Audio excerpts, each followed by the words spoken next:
Welcome to the 3Haunted podcast, where we bring you all things horror, supernatural, folklore, mythology, and all things that go bump in the night.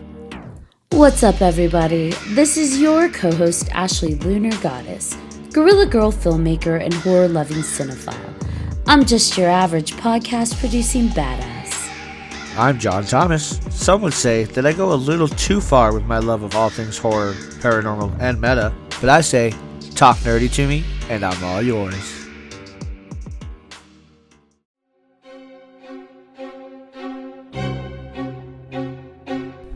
The Dead of Winter Horror Network and It Came from the 508 Productions invite you to endure the most terrifying immersive experience in all of podcasting. Beneath the Red Umbrella.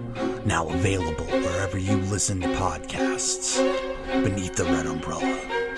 When the snow falls, the killing season begins. What's up, ghouls, gals, and all of our sleepy pals out there? In today's episode, we'll be jumping into the world of sleep and sorcery. So grab your pillows and blankets and help us welcome author and fellow podcaster, Laurel Hostak-Jones. Welcome, Laurel. Hi, thank you so much for having me. I'm thrilled to be here. So very excited to have you on, especially because, as these guys know and our listeners know, it is a very common reoccurring theme this season for sleep and dreams to come up. So you are the perfect guest to fit into this season. Excellent. I would like to start with, I did order and receive a hard copy of Laurel's Yay. book. So for listeners that don't know, Laurel is going to be releasing right now. I think it's just the hardcover is available on the publisher's website, but it will be widely available. What was it, August?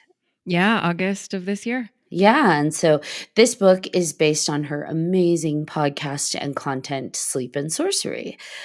So very excited to have the book. It's beautiful. The graphics, the color of the cover, I absolutely love it.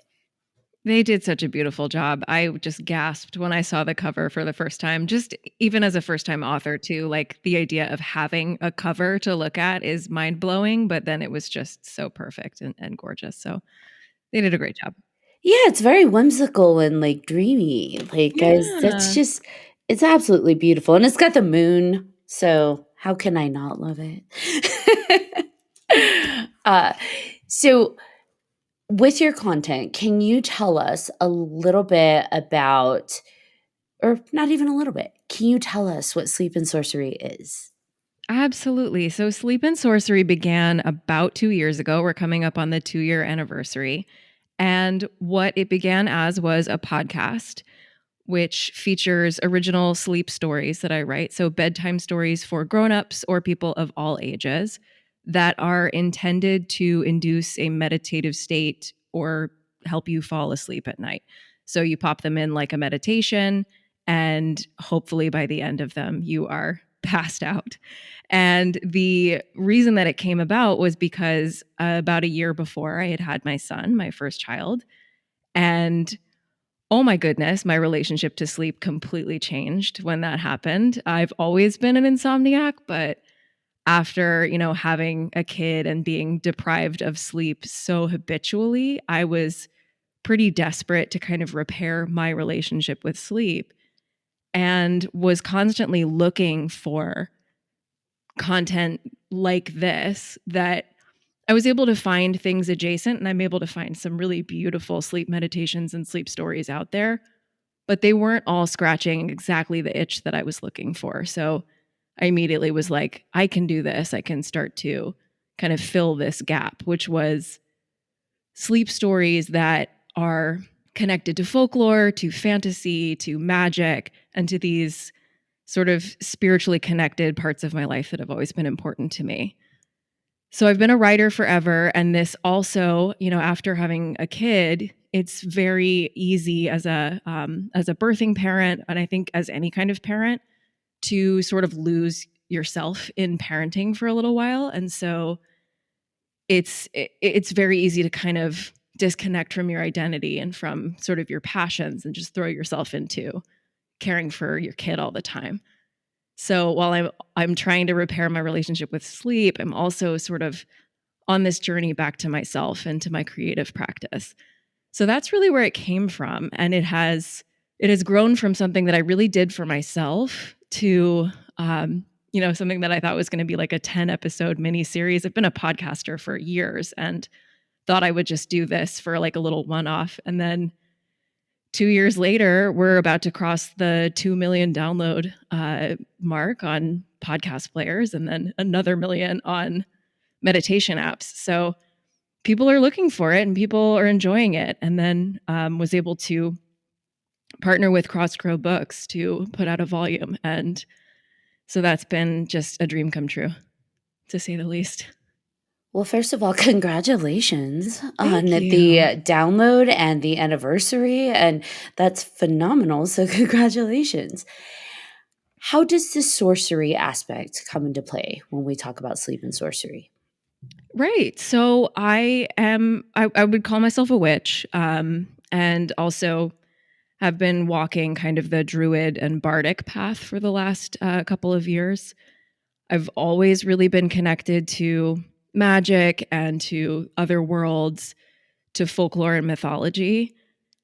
And so it always felt like storytelling and writing was a part of the way that I connect to the natural world, whether that is this natural world you can see or the natural world that is unseen. So the process of writing the stories is deeply ritualized for me. And then there is an aspect of magic or folklore that is incorporated into every single story that then invites the listener into a kind of deeper relationship with the world or with their inner world, their dreamscape. So by listening to the stories or by reading the stories, and then by engaging with the themes, you have kind of an opportunity to practice a little bit of magic.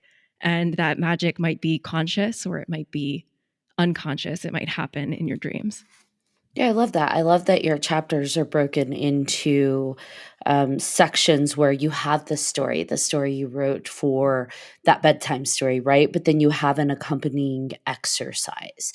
So for you, is it the chicken or the egg? Is the exercise what inspired the story, or the story kind of woven to that exercise?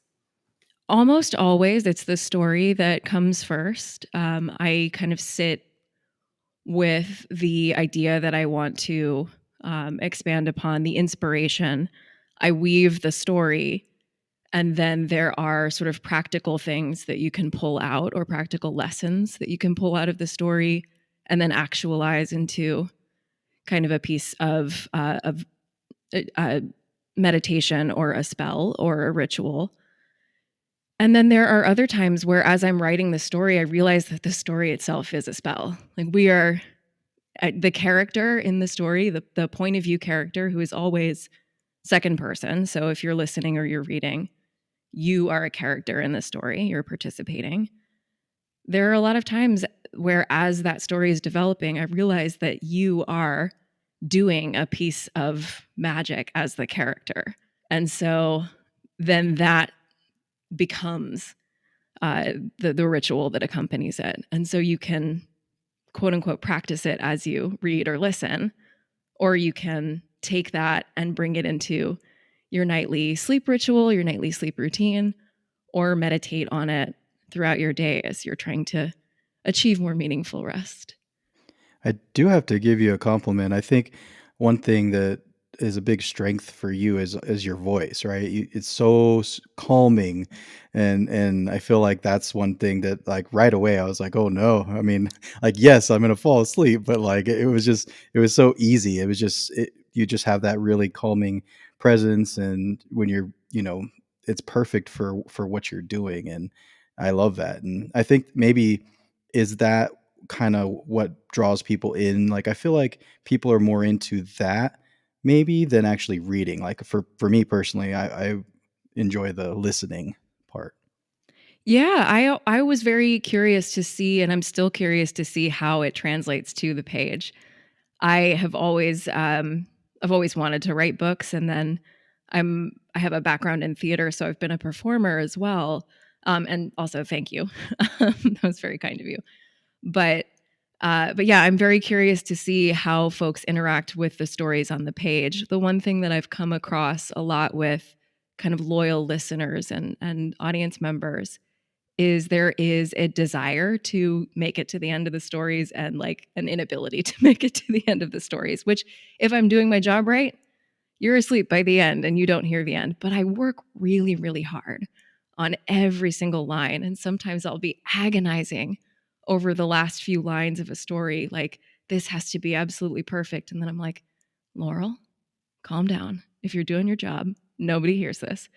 So I think there is a comfort and a desire to having that thing by your bedside and being able to kind of pick and choose where you enter the story. And, if you drift off listening to it one night, maybe you can pick up the book the next morning and find out how it all ends.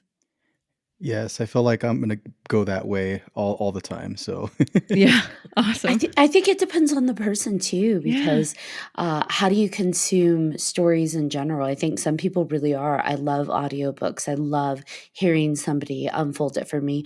And then there are others that are like me. I have a really hard time listening to stories because my mind will just completely go somewhere else and I sidetrack really easily. I have like listener squirrel ADD, I feel like, Yeah. because it's so hard to stay engaged. And the story could be phenomenal. Like, I love Lord of the Rings, I love Harry Potter, but if you put it on audio, I will sidetrack. I will completely distract myself, not intentionally. And you put a book in my hands and I can't put it down.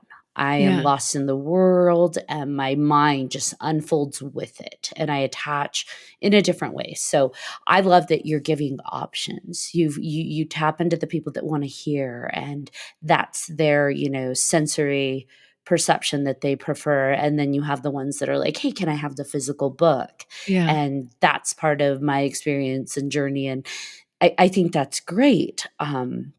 One thing that I love that you do, or that you did with your book, I should say, is that you made it accessible for everybody, whether you're a practitioner or not, whether you're into the sorcery aspect, right, and the rituals, or you just need some stories that are beautiful and tapping into folklore to put you to sleep. I love that you gave a guide maybe to people in between who are like, I don't really know how to use this for rituals. And you're like, this is how. Yeah. You're like, here's the wheel of the year. These are the stories that you can read for each component of that wheel of the year. And I like that you put the guide out for that, I should say, because for me, I'd be like, well, how do I use that for the wheel? And you're like, it's okay, look, I've got it broken down for you. And it's not a one size fits all. It's really, there's no wrong way to engage with the material. And there's nothing you need to engage with the material except yourself and your imagination. And that's something that I have kind of learned through writing the stories is that when it comes to, especially in the modern kind of Instagram age, when it comes to witchcraft and adjacent sort of earth spirited traditions, it's really easy to fall into a trap where you feel like you have to buy all the crystals and all the herbs and all the books and all the things, and you have to have all the right jewelry, etc. And it can really easily get commodified. And one way that I have engaged with the sort of material of the practice is energetically working with it as story. It's more powerful for me to kind of meditate on the folklore, mythology, and like medicinal aspects of a type of herb than it might be to cultivate every single one of those herbs in my garden and tincture every single one of them. And everyone is going to have a different relationship to that. So for me, creativity, cultivating inspiration, writing has always been like the way that I work magic. And So using that as my tool and my way into understanding all these different aspects of the natural world and all these sort of magical aspects of the natural world has been the most fulfilling way to be a witch. You've got, what, 2 years, you said, of content for Sleep and Sorcery. How did you decide what goes into your book? That's a great question. um, one of the ways that I whittled it down was there are certain stories within the Sleep and Sorcery canon that are like very clearly inspired by existing IPs, and those kind of draw people in. So you've mentioned like Lord of the Rings and Harry Potter, and there are some very clear like you're going to wizard school and you're going to learn how to brew a potion stories, and those I love to write, and often like are some of my most like creatively exciting, but they are inspired by existing IPs. And so like they're not going into my book. I decided, to whittle down to like the most original or the ones that feel the most connected to me. I set a limit for myself of I believe it's 11 or 12 that made it into the book, which was really hard when I was working from about 50, and now I have like 78. So it's like it's hard. There were some that I knew had to be included from like moment one. Like there's a story in there called Cauldron of Caridwen, which connects heavily to kind of my past, my entryway to practicing magic, my entryway to druidry, and then also is like super connected to my love of poetry, my love of inspiration, my love of Celtic mythology, and being a mother, because there's all of this mythology associated with the goddess Caridwen that is about sort of non-traditional motherhood. So like that was a no-brainer. I'm trying to think of other reasons that I would have included certain things. Certainly some fan favorites are in there. There's a story called Fairies of the Forest Floor that is just like beloved by fans and is like it's just joyful. It's whimsy and joy. And then there are stories like the opener, which is called The Dreamweaver's Palace, that felt like a really interesting portal to the book because it introduces the idea of sort of incubating your dreams and working with the waking world and practicing in the waking world in a way that will hopefully, if you concentrate and you are intentional, improve your rest, improve your sleep, and then help you create amazing dreamscapes to step into when you fall asleep. So that's kind of it in a nutshell. The final story is actually not in the podcast. It's a exclusive to the book. So there's a little incentive for folks who listen and want more. Is that the Persephone story? Yes. Yes. So, and that's one that I never felt was right for the podcast just because it's complicated. Like it's really complicated.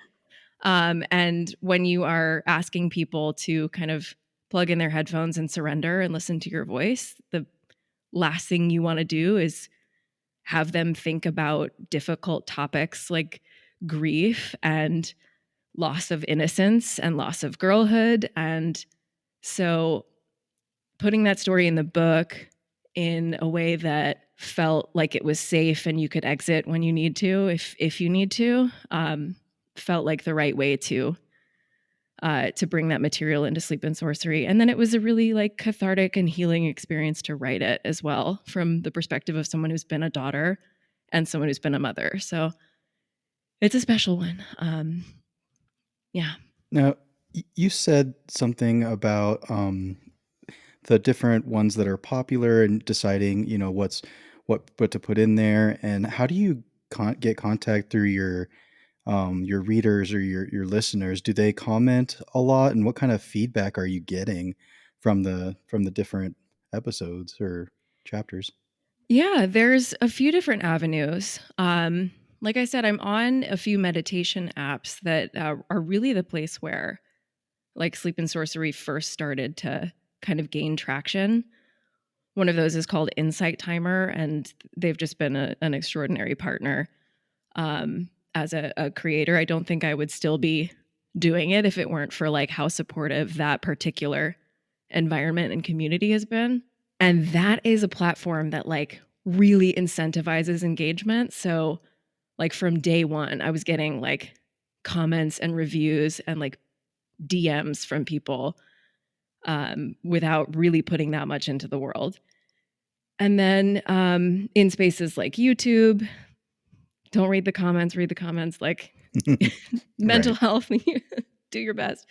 And then from social media and Patreon are kind of the places where people have been most vocal. And I have people who have reached out over email and been very like immediately very vulnerable and very kind and very open, and I feel like I have created like little internet friendships with people who listen because they just really want to interact and engage and even like collaborate in a lot of ways. So I think there are people who have been up late at night for a long time, and when they find someone who is like trying to help them sleep, they're like, I want to be your friend. And that's like really beautiful. It's a beautiful thing. So it's been really special.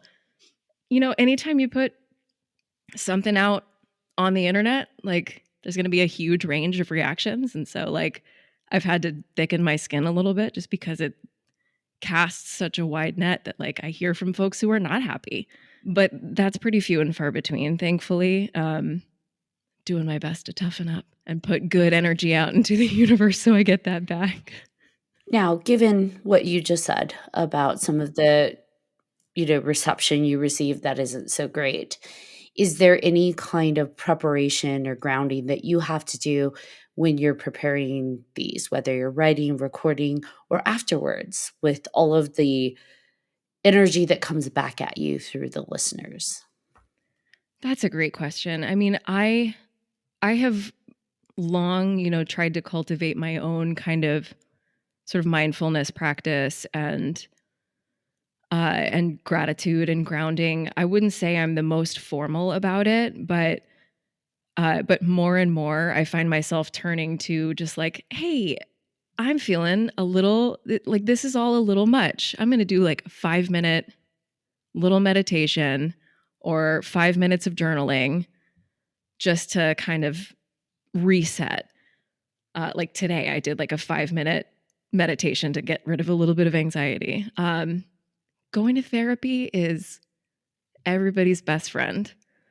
So I believe I don't just believe everyone needs therapy. I believe everyone deserves therapy. Like find someone who can listen to you and talk. Um, so I'm a big fan of anything that allows you to kind of be truthful, be authentic, and work through your stuff. Um, yeah, that's kind of where I come from. I love that. That's the best way that anybody could have said anything about therapy is everybody deserves therapy, because you have the people out there that freak out when they hear the word therapy. Oh, I'm not crazy. Well, you don't have to be crazy to go to therapy. No, not at all. Like therapy has helped me so much in my past, and I recommend it to literally everybody. And like I said, that was a perfect way to say it. I could Yeah, not have come up with a better way myself. So yeah. thanks. I think it's just another avenue of self-care and self-love. Yeah, absolutely.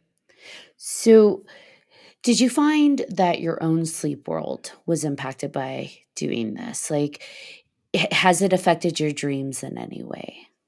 Oh, that's such a good question. I'd say more than anything, it's affected the kind of threshold. So I I am very consistently a person who just dreams about really mundane stuff. Like when I fall asleep, I dream a day at work, or I dream logistics, I dream travel, And I have worked with some of the practices that I outline in the book, and that creates a more conducive like dream state. But what it has most affected is the space right between sleeping and or right between being awake and falling asleep. because that feels like the most extraordinary creative threshold to me these days. I find that every night as I'm about to fall asleep, I'm like, ooh, I might have gotten the idea for my next story. And I think that happens right in that liminal space between one state and another. That's probably the biggest way that it has kind of affected my sleep world. Because again, I'm still a toddler parent and also like very pregnant right now too. So I'm like, yeah, Congratulations! thank you. That's awesome. So like, you know, I'm not sleeping great right now because I've got a kid waking me up at night, one on the inside, one on the outside. So, but yeah, it's that space right between that has really become kind of my like creative cauldron to pluck Oh, things out of.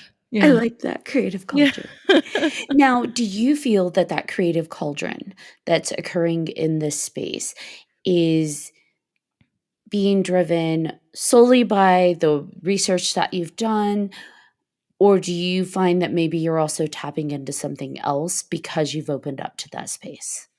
Oh, wow. Yeah. That's fascinating.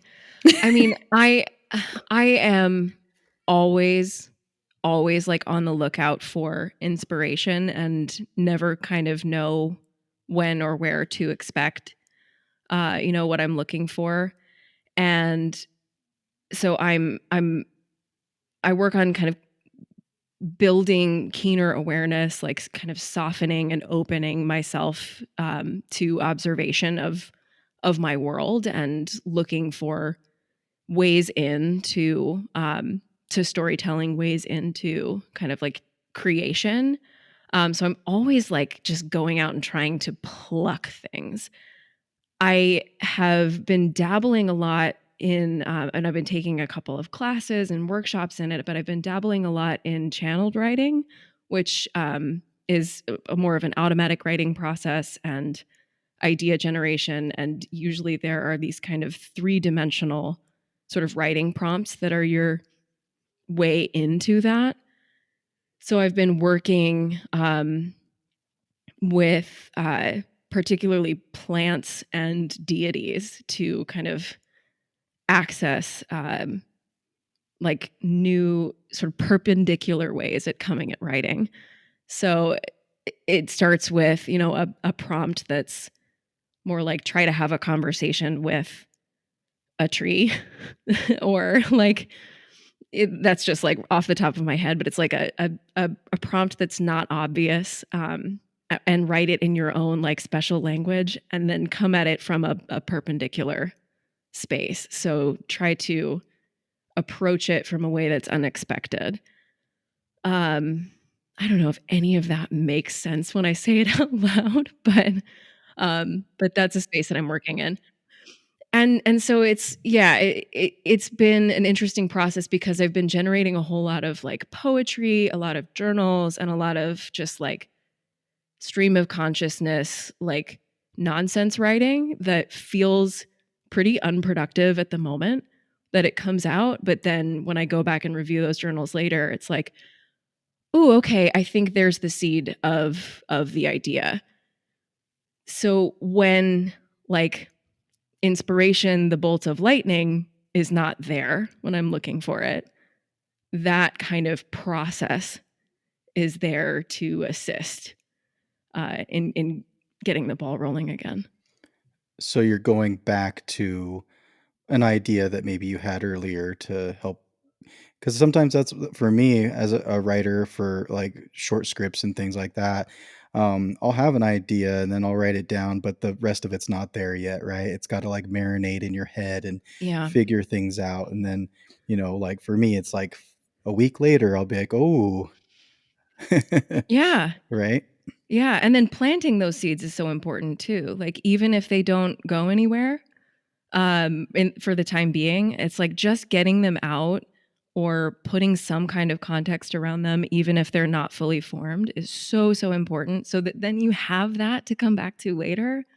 And you have a seed of that has kind of germinated, even if it hasn't fully flowered yet.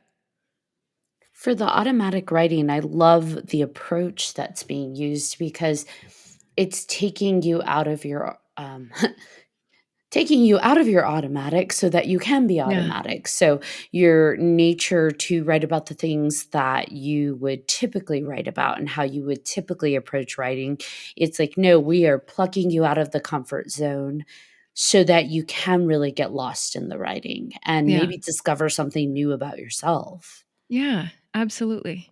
So that made complete sense to me. And it's funny you said, right about having a conversation with the tree, because we've been like so many times in this podcast, I've had people tell me, you need to go out and hug a tree, just because I'm always up high in the ether of dreaming. And they're like, ground yourself more, lady.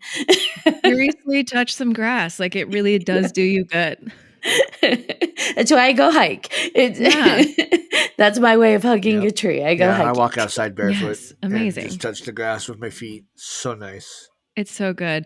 Yeah, I'm one of my many I'm such a millennial. I hobby hop, but like one of my hobbies that has stuck around for several years is I'm a birder. And so that is like one of the best ways to not only like give yourself a little bit of self-care and like a mindful practice of getting outside often, but it's also just like this treasure hunt that you can participate with in real life, where like every little bird that you see is like a little it's like a little treasure that you can mine and you can observe and you can kind of learn about them and see how they behave. And so yeah, having like little interactions with the natural world like that turn everyday things into like little tiny miracles, and just enchanting your world that way is so like it's just so healing, and so it's magical. That's what it is. Do you have a favorite bird? Oh, I have a few. So yes, I have a few favorite birds. I have one tattooed on me, and that's a merlin, which is a like a small type of falcon.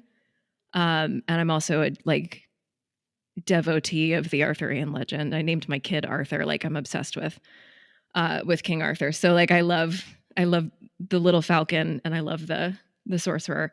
And then I'm also a huge fan of waxwings, which are like the most beautiful bird you will ever see. Look them up: cedar waxwings and Bohemian waxwings. They're so beautiful that this is in one of the stories actually, but um, the collective noun for them is a museum. So a museum of waxwings, because they look like they truly were painted. And then I love kingfishers, who have a deep mythological connection, but they're a special bird to me. Those would be my top three. I just looked them up. They're beautiful. Yeah, right? They're amazing. I love hummingbirds. Oh, yes. Yes. And migration is right around the corner, so I'm very excited. In Colorado, I'm in northern Colorado, and we see a lot of bald eagles. So, and they're just chilling on rocks like nearby. It's not like I Yeah. mean, they're up in the air, but like when you see them real close, it's like, oof, It's you are a amazing. giant. Yeah. Yeah, it's amazing. I love owls too, which is funny because in my culture growing up, like it was, well, okay, it's still a thing, but owls tend to represent death and potential oncoming like curses. And so me having owl things in my house, whether it's a stuffed animal or a, artwork, my grandma would be like, put that away. She is not a fan of me having owls. And I told her one day, I'm going to get an owl tattooed. And she's like, you're going to curse yourself. Don't do that. Owls have such a fascinating, like, mythological and folkloric history that I forgive me because I'm not like super on the up and up with this, but I believe a lot of their scientific names have the sort of Latin word strix in it, which is the same root word for like strega, like witch. And so they're connected a lot with witchcraft in the ancient world. And there was like a perception of owls that they were these hags who would shapeshift into birds to fly at night and kidnap your babies. And I think the Emperor Claudius, like his nephew or his niece, was like spirited away by a strix. So, I love owls. I love their darkness. I'm loving right now engaging with like unsavory qualities, quote unquote unsavory qualities, and like turning them into like strengths and superpowers. So yeah, identifying with the kind of like dark goddess witch identity is like my fave right now. Yeah, owls were associated with Lilith too. She's supposed to have Yes, like owl feet and she has the owl wings and she takes your babies at night too. So, absolutely. That's it's all from the same pot. Yeah. which is funny because you see, like, if anybody who's ever seen an actual owl in person, they're so adorable, and I just wanna, like, you don't, but you wanna pinch their little owl cheeks, like, they're so adorable. Yeah. It's so funny. We were talking about birds and everything, and I like haven't worn this shirt in a really long time, but it's a crow, right? So it's kind of like a it's like a mashup thing for like a Game of Thrones type deal, Yeah. but yeah, yeah, crows are also, obviously, so there's so much behind them and what they represent, and but that's so cool. I'm a big fan of birds as well, owls. The owl thing is also, I think it can be tied to also just crazy things at like 3 a.m., right? If they show, there's like some kind of thing, if they show up at your window at 3 a.m., it means something. And that did happen to me a few times Oh, where I used to wow. live in Loveland. And but it was always these two owls, so it wasn't, I don't know. I felt like they just lived there and they would always just, because they would wake me up because they're like, ooh, ooh, Oh, ooh, man. ooh. I'm like, come on, guys. Like, I'm trying to sleep. When I lived So, in Northern California, we had a white owl that lived in a tree in our backyard, and you could hear him at night just going on, and I loved it, like, when we moved back to Colorado, I was like, "Oh, I miss our owl." Oh, yeah. You get little friendships with the wild. I'll just call out, we're talking about birds and crows just came up and my publisher is Crossed Crow. So Yes, they rocking are. the psychopomp corvid family birds. How did you get connected with them? Yeah. So when I was about a year into producing Sleep and Sorcery, I realized the wealth of material that I had, and there had been a few folks who had said like, "Hey, if you ever published a volume of these, I would buy it just as like a keepsake." And I was like, maybe this is my shot. Like maybe this is the moment to like get a book deal. And it felt very it felt it felt possible but not like probable, obviously, because how often do you just like reach out without an agent and get a book deal? And so I started researching publishers kind of in the spiritual sector because I realized that there was probably a space for this material in publishers of like witchcraft, paganism, and that style of book. And Cross Crow was one of the publishers that I reached out to, and we formed a connection really quickly. And it felt like a dream come true to have them kind of reach out to me and say like, "Hey, we read one of the stories, we love it, like we would love to talk more." And it all just felt like it fell into place very serendipitously. And I was actually God, this is wild. Like I was sending off pitches while burning some incense that has an owl like on the packaging for it. It's from Sea Witch Botanicals. They're my favorite. It's called White Lodge, and I can't resist a Twin Peaks reference.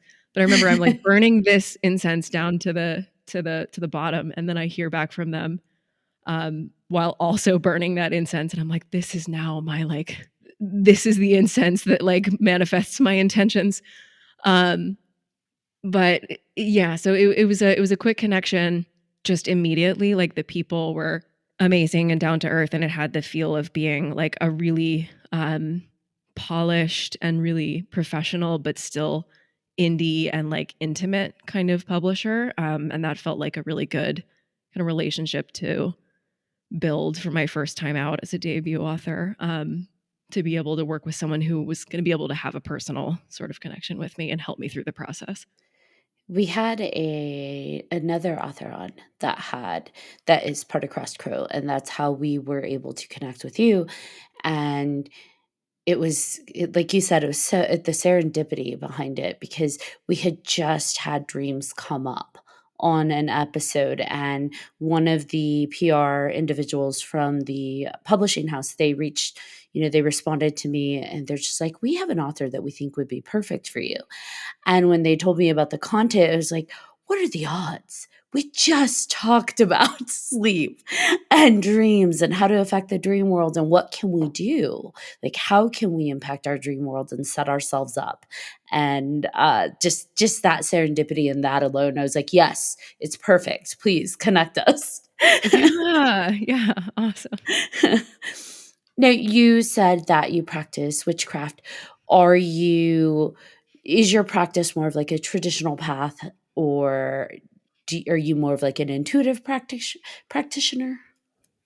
I would definitely lean on the more intuitive side. I feel like I am at this point in my life really pulling and building and creating a path that is relevant and meaningful to me. And when that intersects with other traditions, that's wonderful. And if it feels like I'm making it up on the spot, that's also cool.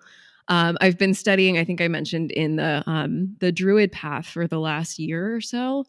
And that's a little bit more of a formalized kind of process to just like go through the training. But it's still something that I'm using as like, this is just a little bit of a guiding light, or like this is just a little walkway through the work that I'm already doing. And this is a way to inform the work that I'm already doing. Druidry very much exists in kind of a Celtic continuum, and I'm super drawn to Celtic mythology, but it's not the only thing that I am drawn to. So I've been experiencing that and working with really the most important fundamentals of, that contemporary pagan tradition, which is like love and stewardship of the natural world, and an intensive focus on cultivating creativity and inspiration. And like those two things are like, that's me. I'm all about like how poetry, how inspiration, how writing, how nature, how all of those really come together in a kind of incredible alchemy. And anything that comes into my orbit that can inform that and can influence that is a beautiful and enchanting thing. So I will take it and I'll enjoy it, and then I'll set it free. I love that you allow your curious nature to guide you to these different resources, but versus being strictly, I have to follow A, B, C, D, E, you're letting it really adapt to your practice and how that feels for you. And that's really wonderful.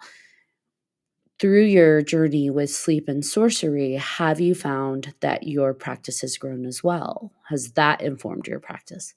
Certainly, yes. Like I mentioned, I've been a writer forever, but I've never had as regular a writing practice as I do now, because I have a schedule that I've made for myself, and a community that is interested in the work. But then the actual act of sitting down to write has become ritual for me, and so that is something that I do every day, and I create the space and the sort of inspirational landscape for that. And then at the same time, as I'm like developing ideas for the stories, or I'm researching, or I am getting to know a myth a little bit better if I'm adapting it, or getting to know a goddess or a god a little bit better if I'm working with some of their stories, I'll sit with that for a little while. I'll sit with that for as long as I'm working on the story, and often for many weeks after. And then I'll find them come back again later. Last night, my husband and I just got this amazing smokeless fire pit. So we're like spending a lot of time outside, lighting a fire, just sitting around talking instead of like crashing out in front of the TV at the end of the night. And like, I love TV, but sometimes it's nice to do something a little bit different and interact in a different way. And every time we sit around the fire, we sort of feel kind of called to do or say something that is a little bit sacred or a little bit sublime. And so, like last night, I've been kind of working with like I said before, like the kind of dark goddess energies. I've been, interested in creating superpowers out of unsavory qualities. And I was just like, let's just talk. Let's just talk about that. And we had like a really beautiful, stimulating conversation about goddesses like Hecate and Lilith and Medusa, and like grabbed some herbs from the garden, threw a couple into the fire, read some poetry. And it's like, it's all just very organic. But I feel called to that more and more because I'm working with those themes kind of in my semi professional work. Have you ever considered creating books around that specifically, like themes? So having like the dark goddess energy, sleep and sorcery, and Ooh, so I love forth. that. I love that. That'd be fun. Yeah, I'm definitely kicking around all kinds of ideas for connected series and episodes of Sleep and Sorcery, the podcast. And then when it comes to like imagining like what the next sort of phase is for the publishing world of Sleep and Sorcery, a lot of the spinning that my mind is doing is around this idea of the dream world as sort of creative threshold, and the interaction of like mythology, magic, and inspiration. Like that has been really spicy and exciting to me. And so that's a space that I would love to dig more into, and to really delve into the many mythologies that are associated with that. I love dark goddess energy. So let me be the first to Yes. say, if you come up with Sleep and Sorcery, the dark goddess edition, I will be the first one to buy it. Like, count me in. Yes, we're in our dark goddess era on Sleep and Yes, Sorcery. I we love it. are. Yes. Speaking of that, have you ever had people, fans, like maybe commission you or maybe ask, be like, "Hey, can you please write about this particular thing?" Absolutely. I have had that exact thing. I don't work on commission. So if someone brings me an idea and like it's just not sparking for me, I'm not going to force it, and I'm not going to take your money like if you want me to do that. And I also I just haven't I think evolved to the space where I am like ready to create like bespoke things for folks. But I have had people approach with really beautiful, well-developed ideas, and some of them have been seeds, and some of them have been like have formed full frameworks of stories. And that's been really lovely. I wanted to involve kind of the community more in a story last season, and put this out to my Patreon supporters, because I was writing a story that ended up being called The Hall of Lost Things. And the idea was that you kind of stumble on this sort of alternate dimension, or this weird like world between worlds, where everything that everyone ever loses, from car keys to jewelry to books to beloved, childhood toys, everything ends up in this one space. And so I asked all my patrons, like, tell me about something that you lost and what it meant to you, just in a couple of sentences.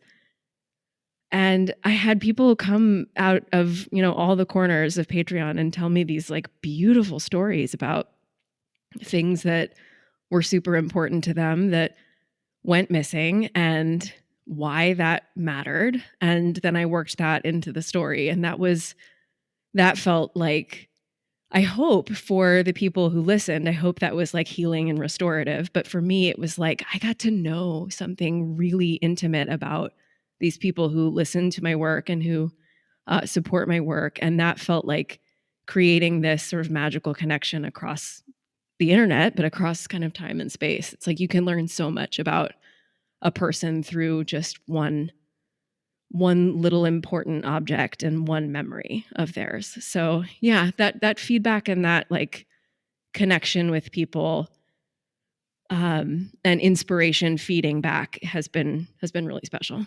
What's interesting is that on social media, you have a lot of people that do collective readings based on the community energy within that space. And you created a collective writing. And with that, you tied together all of the energy within that space. So there had to be something very powerful and magical in that moment. Yeah. I love the way you put that. That's really nice. Yeah. Have people ever created any artwork based on the worlds that you've created? I would really love that. I've had people say they would, and then I don't think it's ever materialized, but like, oh my God, I would love it so much. Because I'm We're like, going to man, if I could. manifest that. Yes. Yeah, please. Oh my God. If you're listening and you're a fan of Sleep and Sorcery and you want to draw like one of the things that, or yeah, anything inspired by it, I would be so moved. So Or even music. That was one thing that I was yeah. thinking about, was like when I was listening to it, I was like, this would be great if we had some kind of like the Celtic tradition, some kind of music. I was just thinking about, old Celtic music, just something in the background that Yeah. Oh my you could just goodness. have, and then it just puts you there. Because music for me is one of those things that just, it can take you anywhere, right? And Yeah. just to have that like accompanied with a story at some point, I think that would be amazing.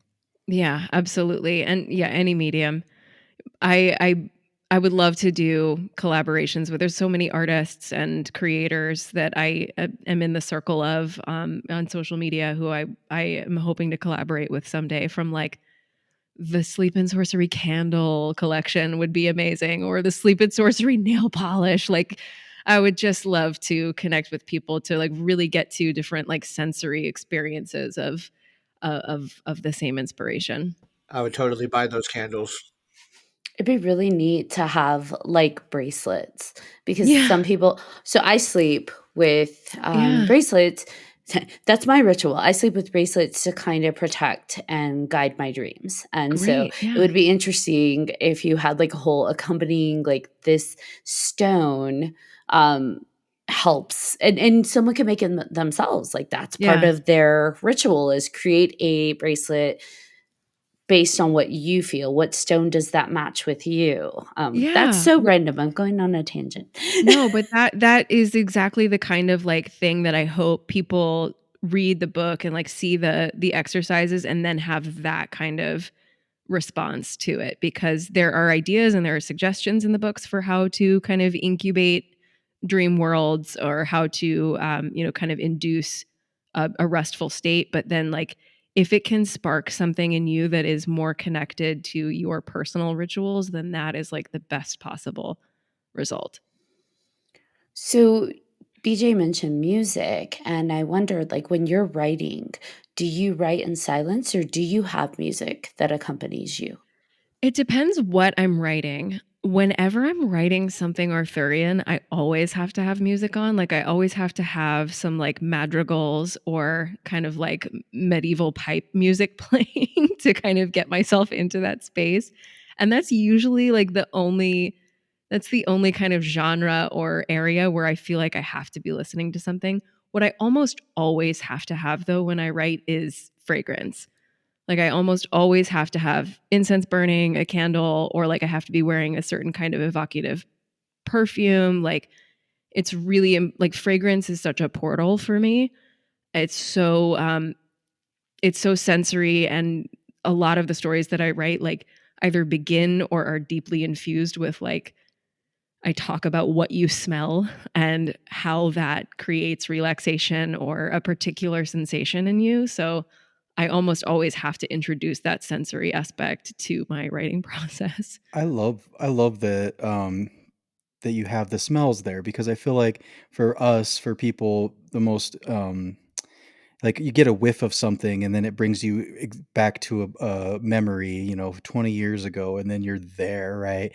It's not something you see. It's for me, it's when you smell it, it's so powerful. And I think that that's such a great thing. And I may have to use that for my writing. Yeah, Because I absolutely. never even thought of doing that for writing. I don't know. Now, with Sleep and Sorcery, obviously there's a sorcery component, and you have the pagan practices incorporated, should listeners and readers choose to use those. Did you find that your own community has embraced that aspect of Sleep and Sorcery? Absolutely. It has been pretty overwhelmingly positive on the podcast front, that folks were looking for this, or felt already connected to this kind of space when they found the project. It's funny because when I came up with the title of the podcast, I still have the document where I have all the like possible podcast titles. And originally, Sleep and Sorcery was all about a play on sword and sorcery, like fantasy, because I was like, it's all going to be fantasy stories. And then it very quickly became part of my kind of pagan practice. And so it has that kind of double meaning, where sometimes we'll be doing a medieval fantasy that's like a sword and sorcery story, but almost always there will be some kind of entryway into kind of an earth-based tradition that is in the stories. So it has lived in those spaces. And then really my whole life, like I feel really grateful that I have grown up in a super tolerant and open-minded family that encouraged my exploration of different spiritual traditions. I grew up in the Unitarian Universalist Church, which is a pretty non-denominational space that is, if I'm being honest, like most of the people who come to that tradition are like people who left Christianity and wanted community and wanted to do that without like feeding into a whole bunch of dogmas. But it is a like spiritual space that is super encouraging of like finding your own path within any tradition. And so growing up in that kind of community, in that supportive community, and then my family being like ready to let me walk wherever I wanted to walk. And then my dad in particular, who was like, do you know what druids are? Like, do you want to go to the empty lot next door and build a Stonehenge? Do you want to go build fairy houses? So like, I grew up in a family that like helped me find that path actively, and took me to magic shops and bought me, you know, my first like teen witch books. So I recognize that a lot of people in my shoes do not have that and feel like they kind of have to hide that authentic part of themselves. So I feel really thankful for the community that I've grown up in. That's so lovely. Yeah, right. I love that. Do you want to go build a fairy house? Yeah, that's do you have any like traditions with your family? Anything that's whether watching something specific with each other that kind of feeds into all of that?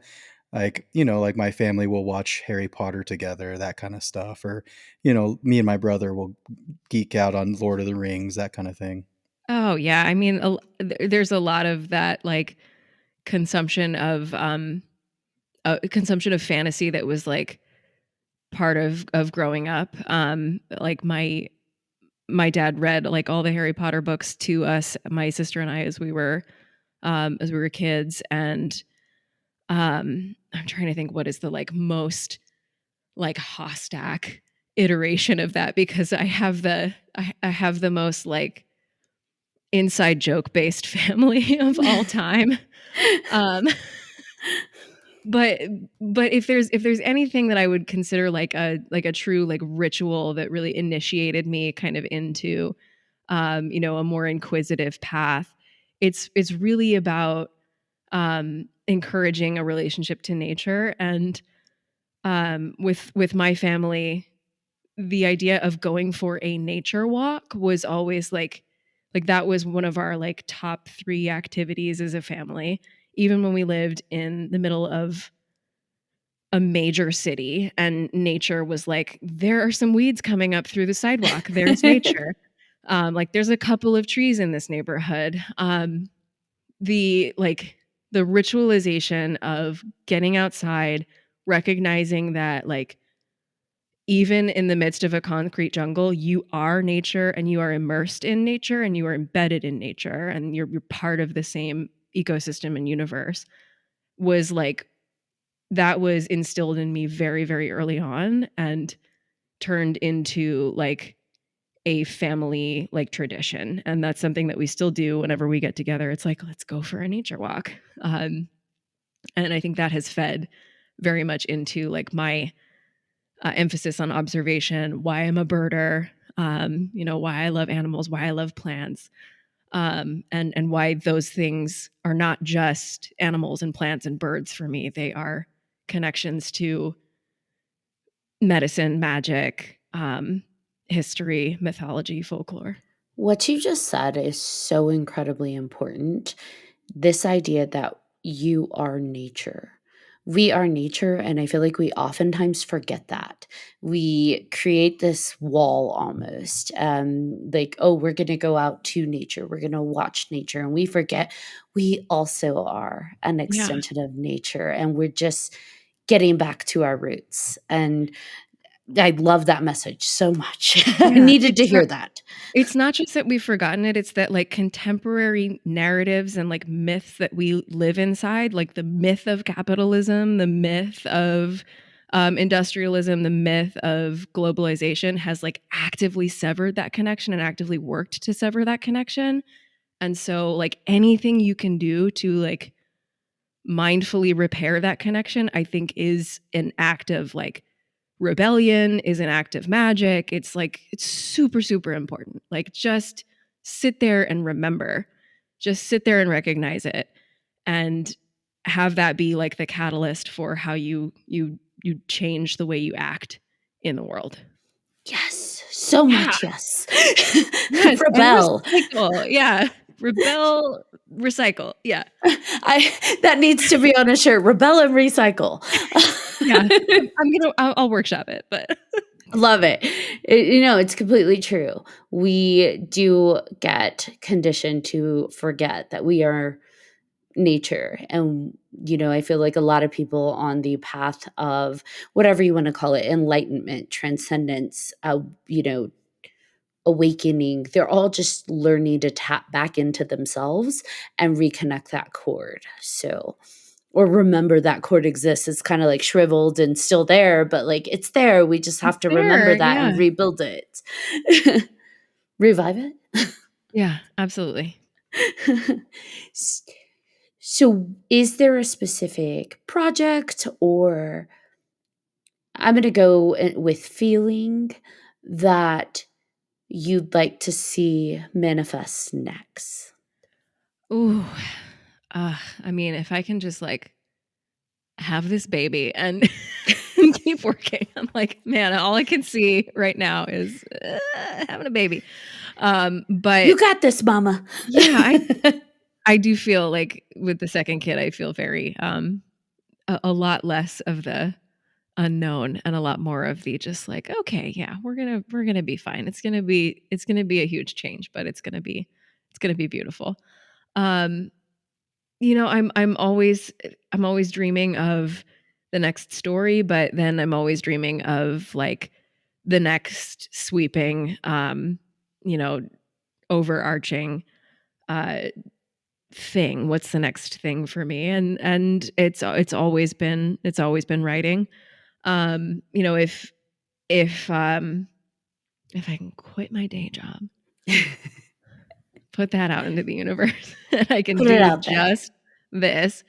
I do one day want to expand some of the little seeds that I have planted in Sleep and Sorcery stories. I feel like um are entryways to like full story universes, and so there is like one particular location that I keep returning to in some of the stories that I think would be like a beautiful space to expand into a novel.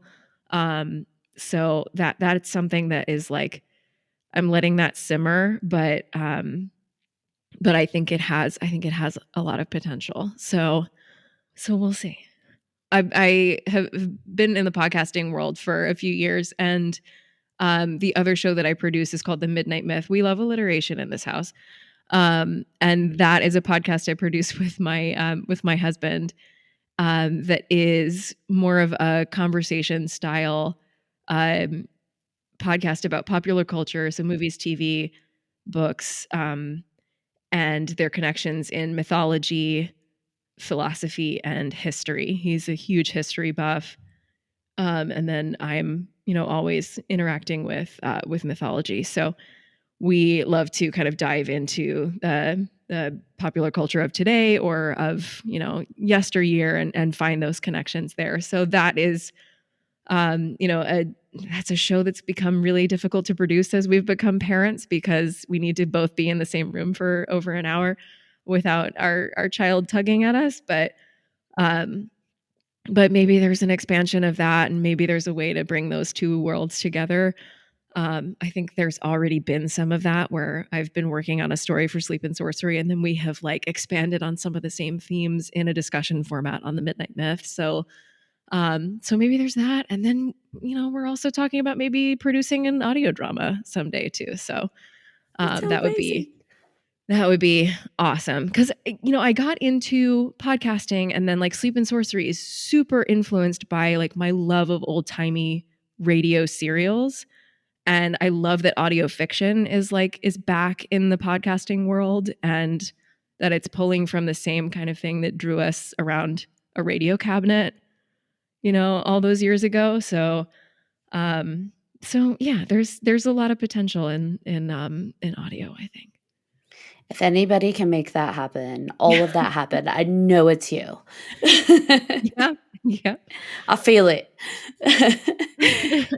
Now, where can people find your projects, like Midnight Mythology, and was that what? Okay. Midnight Myth, yeah. Midnight Myth. Okay. Midnight Myth and Sleep and Sorcery. Where can they find different projects that you have going on? Yes. Awesome. So first of all, check out the book at crosscrowbooks.com. You can order the hardback today. So this is the beautiful, like glossy book jacket, but then there is like this incredible foil stamped cover too. So it's like an amazing keepsake if you're someone who enjoys having hardcovers around. And that's available now. It'll ship right away. And then you can also pre-order through the publisher, and now I believe through Amazon, unfortunately, but also like Bookshop, which I'm a huge fan of. If you want to support local independent bookstores, Barnes and Noble, you can pre-order the paperback, which will come out in August. And then if you want to listen to the podcast, I'm available anywhere podcasts are found: Spotify, Apple Podcasts, etc. And then on Insight Timer, and a few stories are available on Aura if you're an Aura listener, and YouTube. So that's where to go to listen. You can find us on the web at midnightmyth.com. You can find info about all my shows. So Midnight Myth, Sleep and Sorcery, and then my husband creates a Stephen King podcast if you're a Stephen King nerd. And it's all through the lens of The Dark Tower. So it's how every Stephen King book connects to the nexus of the Dark Tower. So highly recommend The Wheel of Ka. And then you can find Sleep and Sorcery on Instagram at Sleep and Sorcery. I think that's all the places. We will find you. It's not hard, by the way. You can just Google it. Sleep and Sorcery, and you will find it will pop up with every location. So top hits will take you where you need to go.